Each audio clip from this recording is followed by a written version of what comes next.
Hello, everybody. My name is Miguel Gomez, My name is and Thomas Horowitz. we'll be talking about our project for this class, which is essentially a remote desktop voice assistant. So a little bit of motivation. We originally had this idea that we wanted to be able to execute scripts like via our phone, and we can't really execute these scripts on our phone, but they were scripts we had on our desktop. So it'd be really cool if we were able to just like start that script running from our phone and be able to get the results after it runs on a desktop right in our phone. And this originally happened because we had a little bit of an issue with like our internet, and we wanted to be able to do this ping test to see whenever we had a high packet loss. Well, that was the original reason why we thought of this idea, along with the fact that oftentimes, at least for me, I tend to forget like a file or two on my computer or something. And obviously, you can just throw it into Google Drive or something and things like that. That's usually kind of annoying and a hassle. So it'd be pretty neat to grab a file that maybe you forgot on your desktop computer and just get it right to your phone when you're not home. Things like this exist, but they're usually limited. Like even voice assistants typically exist with Apple Siri, Microsoft Cortana, Google Assistant, things like that. But they're usually restricted to the architecture and the ecosystem of the respective companies. You can't really like mix Apple and Microsoft all that much. So you can't. There's not really a nice option there. On top of the fact that if you want to file transfer, apps exist, but they also have to be on the same network, and they don't really give you an option to like get around that. You can't port forward to fix that, for example. So without being able to modify any of this code or any of these assistants, we don't really have a nice solution. So we want to create an easy to use, easily expandable, and open source solution that anybody could set up. So our project itself is a mobile voice assistant. It's a Android application that you can run on any Android phone and be able to essentially connect to any device you add. So the user would select, or add and select a device via IP and port number. That will be essentially the remote desktop, right? So this device that I talk about would be the desktop you have at home running its own server application. And the user will be able to issue a voice command, and it will be forwarded to that device.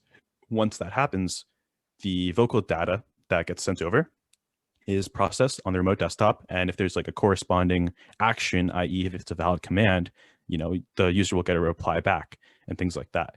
So that's on the mobile end. On the remote desktop end, like I said, it's essentially just processing, receiving, sending requests and replies. So the desktop will be almost always running, but the phones can, they can turn off, they can close the application and get back on, and everything should work. The list of requests is easily expandable and integratable. So our users can adapt however they want and even add new scripts, which we'll talk about later. So I'm going to talk a little bit about the design of the project now.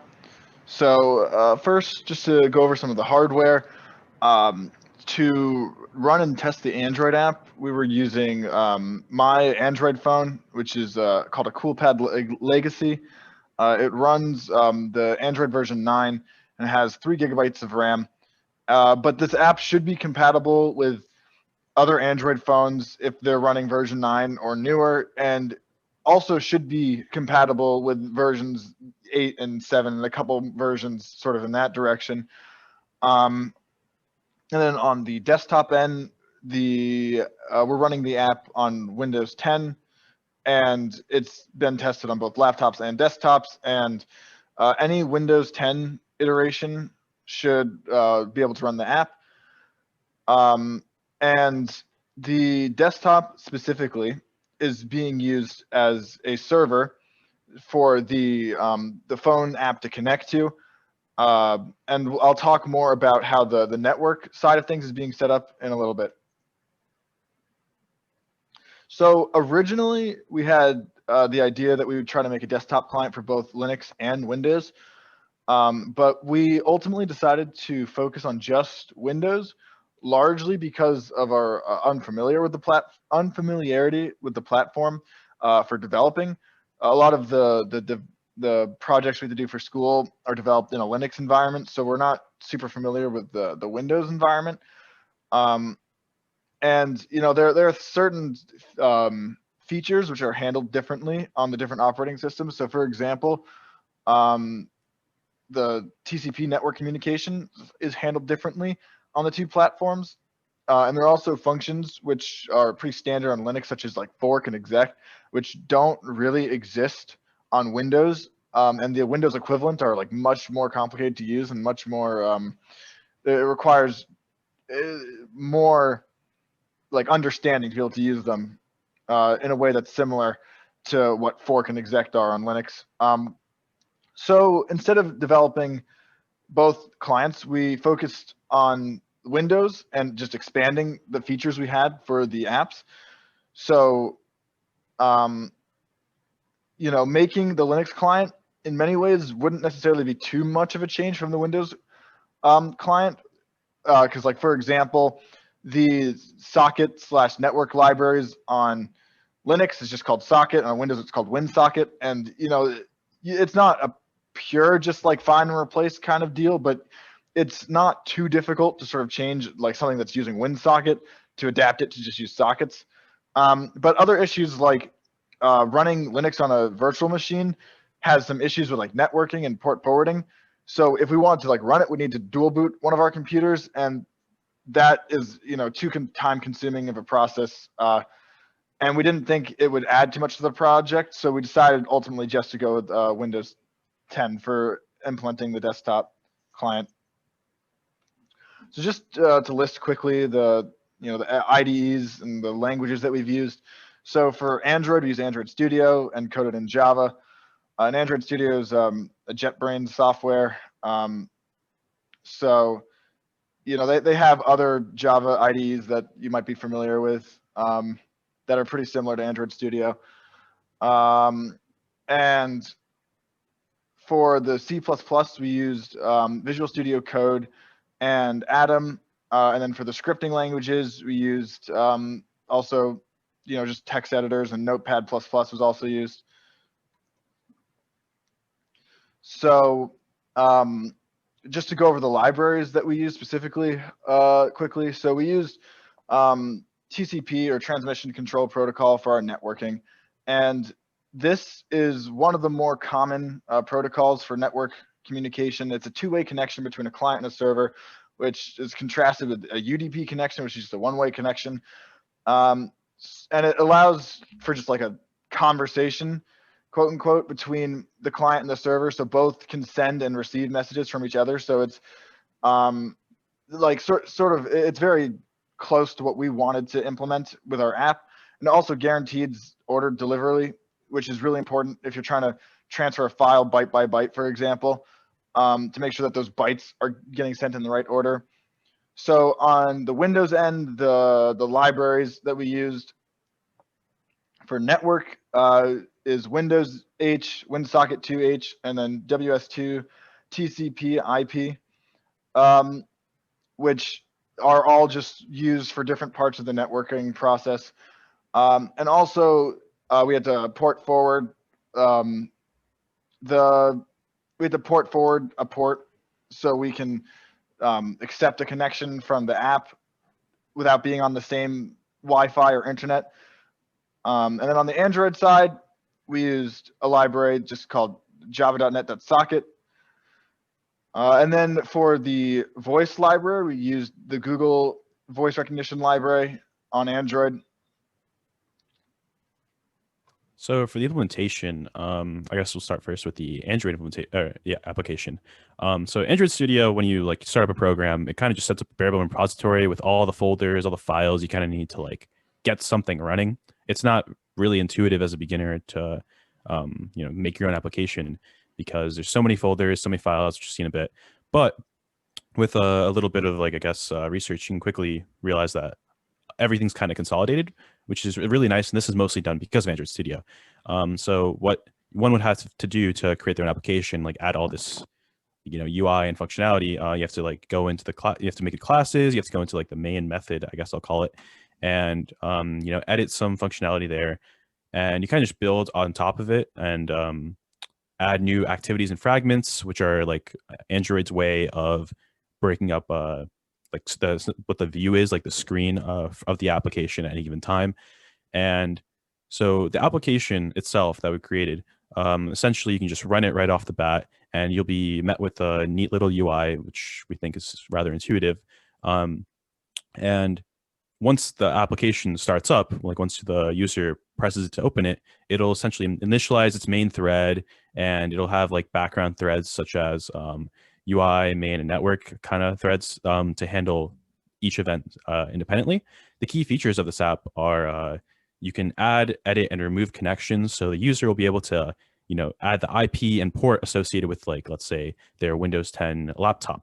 And then let's say they want to add a new device, they can add the IP and port associated with their Windows 10 desktop. So the user can have two different devices and choose to do different things with each of them. These connections, as well as like memo data, which we'll talk about later, these can be saved to the local storage of the Android application. So with using a little save button, you can save the data, and then next time you open up the app, the connections will be remembered. Of course, if you don't save it, then it'll be forgotten. If the user chooses to, I don't want to, like, let's say, update the connections and the data. So that's a neat thing too. Once you press on a connection, you can, edit it, or you can connect to this device essentially and issue a predetermined command. Like we said before, these lists of commands or these commands listed will be, expandable, but also they're really simple to use, but they do have a predefined structure. The issuing of a command, the Google Voice Recognition Library will parse the voice data and just change it to a string. It's not actually doing any of the computation on the Android end. Instead, this string will be sent over the TCP socket to the device, and there's where all the computation and figuring out what associated command happens, where all that's done. So here's a screenshot of Android Studio. So on the left, you can see like how I was talking about how there's so many folders, and all those folders are kind of made by Android Studio whenever you create a new application.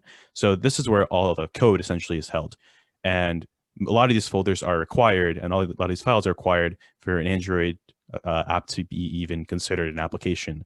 The cool thing is that you can actually load up a emulator for Android phones. Now, we can't actually use the Google voice recognition software on an emulator because of some measures that Google put in place, but we can see how the UI looks and things like that, which I'll show in a second. So on the right screenshot, you kind of see like the main activity, which is like where the main file for the application, all the code is stored. And, obviously it's just your standard Java with some methods that are rather unique. So the onCreate is what the method that gets run whenever you start up the app. So it's the initialization, the main loop, whatever you want to call it. So another thing that Android Studio also shows is how the layout actually looks of the application. So a lot of the design is handled via XML files, where you have to define your own views. So a text view is essentially just a text box. You can essentially line up these text boxes however you want using different layouts and things like that. You can modify certain parts of it. And this is how the actual UI looks via the emulator. So, it has a startup screen. You can see the list of devices. You can add connections, and you can even edit or connect to the connection depending on what button is clicked. So here's the desktop application code. So just to go over sort of the main loop and sort of just the main functionality of this desktop application. So there's an infinite loop that runs, and the first thing it does is it just listens for requests to bind to the socket. So this is when the Android app would be sending its request to connect to the desktop app. So you wait for that to happen, and then there's some error checking after that to make sure that happens properly. And then the desktop app will wait for a command to be sent. And then once that command is sent, it'll parse that command with the white spaces being the delineating the different tokens within the command that was sent.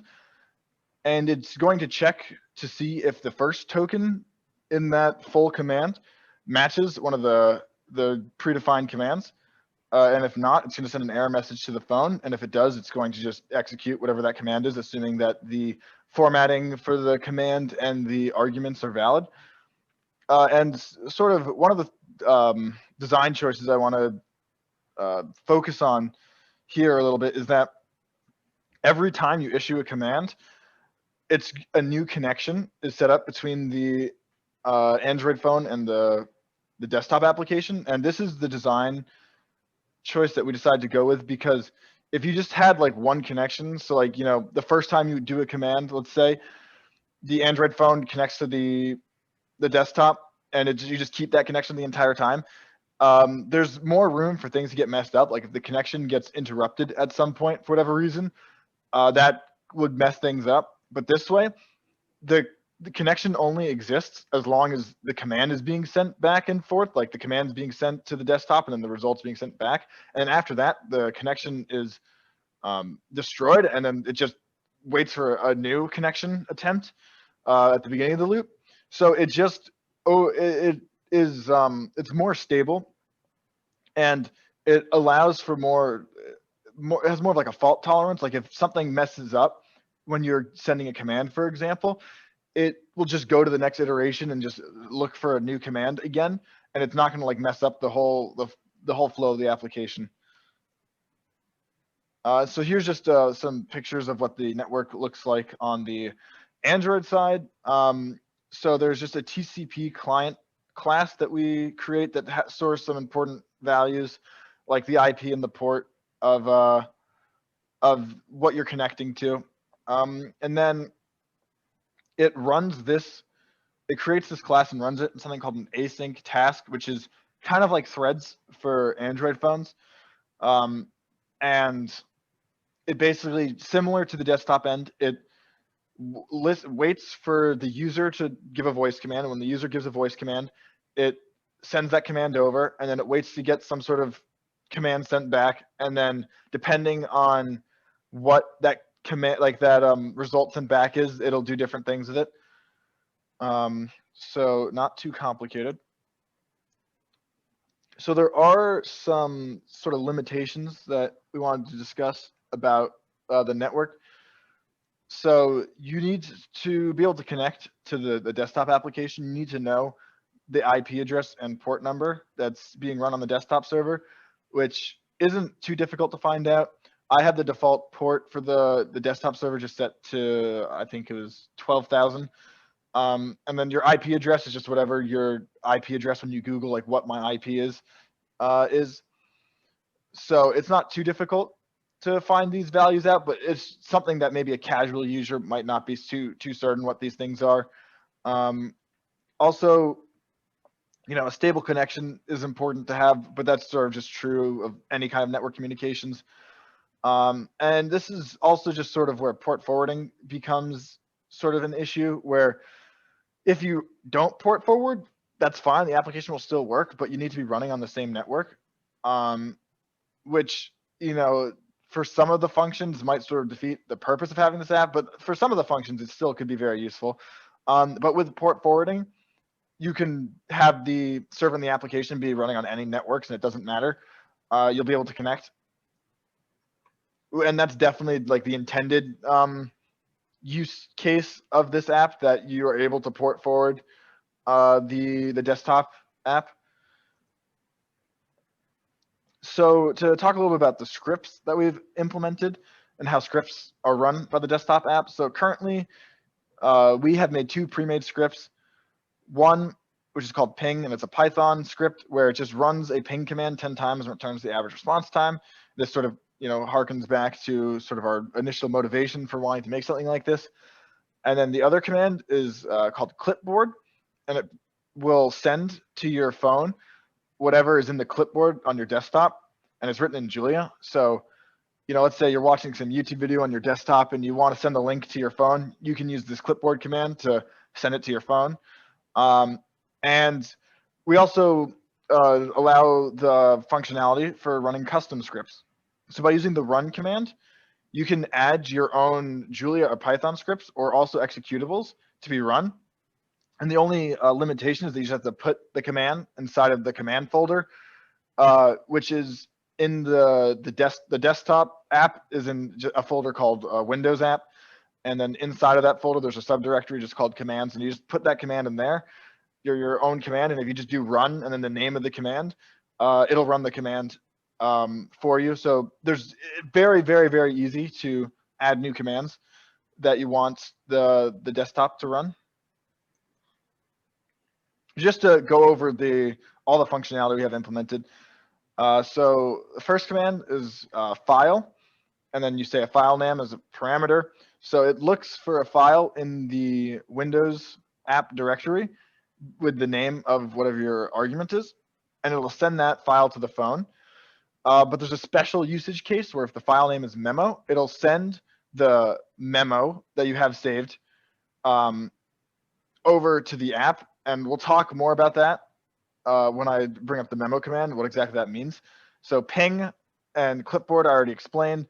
Open will run an application you have saved in your path name. So, for example, for me, I have Steam, and Steam, when you open it up, will just automatically update any games you need to update. So let's say like you're not home and you want to update some games on Steam, then you can just use this open command to open up Steam, and it'll just run those updates for you. So now memo and new memo are pretty similar, but the only difference is that if you just say memo, it'll just append whatever you say after that as text to this text document we have called memo.txt. And if you say new memo, it'll delete the old memo.txt you have and just create a new one with whatever the voice memo was. So if you want to, erase and start over, use new memo. But if you just want to add to a memo, then you'll just use the normal memo command. And what's special about this memo command is that if you, as I mentioned earlier, if you say file memo, it'll send this text, like the contents of this text file, over to the app, and you'll be able to display those contents just in the app itself. So it sort of has this functionality where you can write memos to save on your desktop, but then also just get those memos on your phone if you want them, which is pretty cool, I would say. And the last function that we made was run, and this is again used for custom scripts. So if you implement your own script and you want to be able to run it, just say run and then the name of the script, and it'll be able to run the script. So just to sort of give a quick overview of what an example of using this app might be like for the user. So first, you're going to open the desktop application.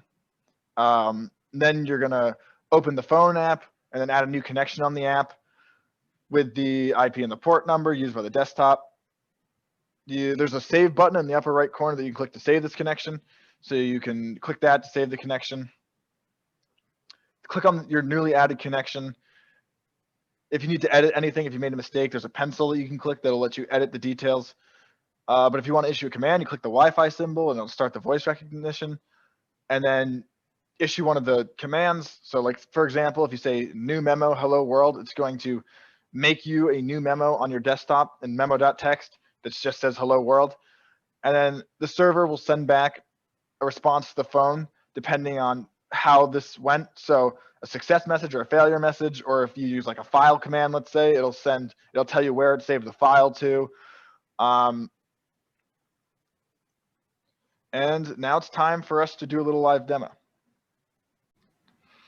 All right, so to start off the demo, just wanted to show the main repo a little bit.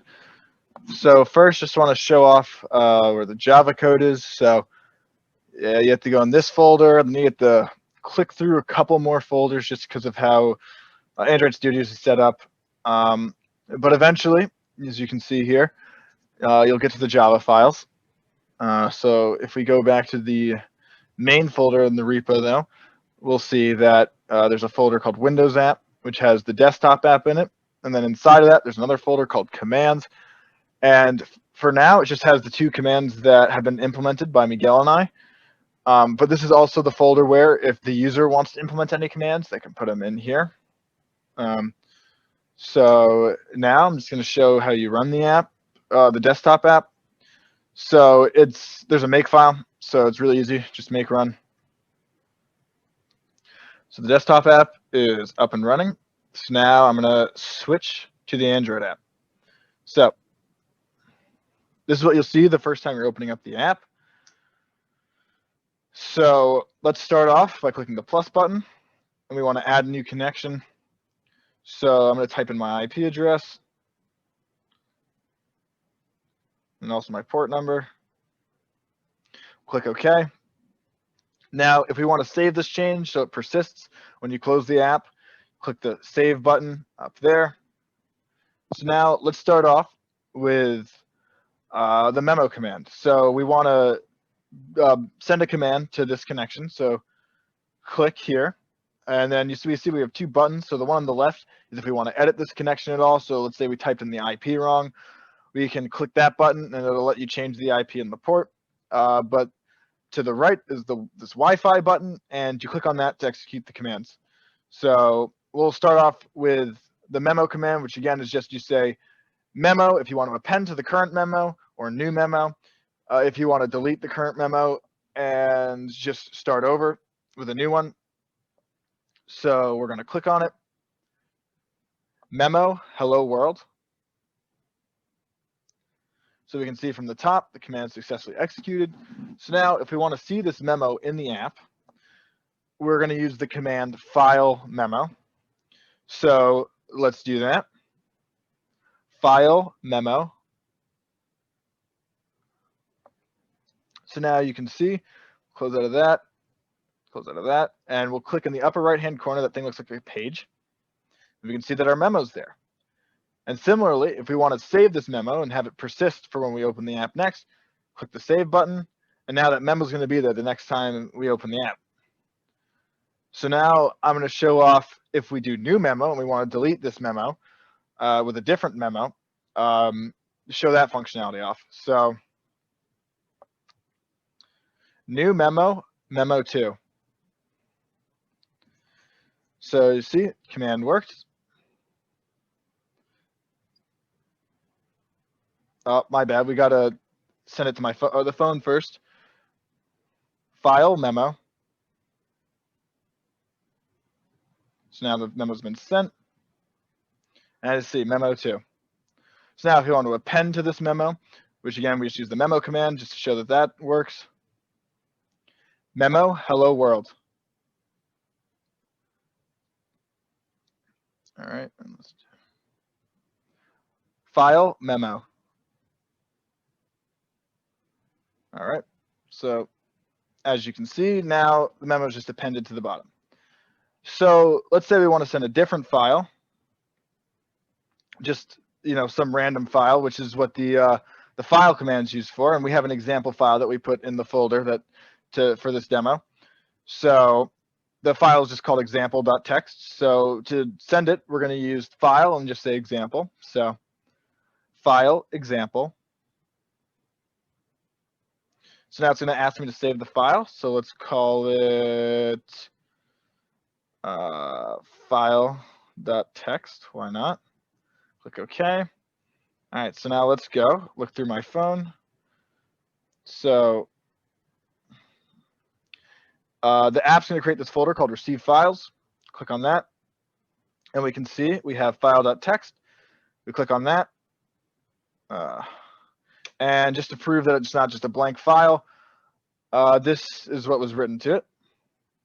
So now let me just do that really quickly just to clear this up a little bit. So if we go back to the app, now I'm going to show the ping command. And if you can remember from the ping command, when you invoke that command, it'll run this ping command on your computer, which is pinging Google 10 times and then finding the average response time. So what's going to do with that number is going to take it and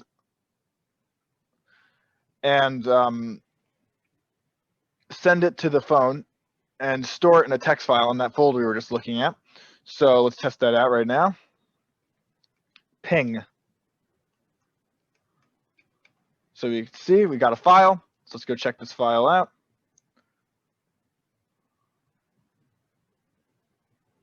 So you see we have this results file. So it took about 10.4 milliseconds on average, apparently, for my computer to ping Google. And yeah, there are a couple other features. So there's the run command, which again, the format of that is you say run and then the name of this new script that you put in, and then it'll run that script for you. And there's also an open command, which if you say open and then some program that's in your path file, it'll open that up on your computer. And that's all the functionality that we have for this app. So thank you for listening.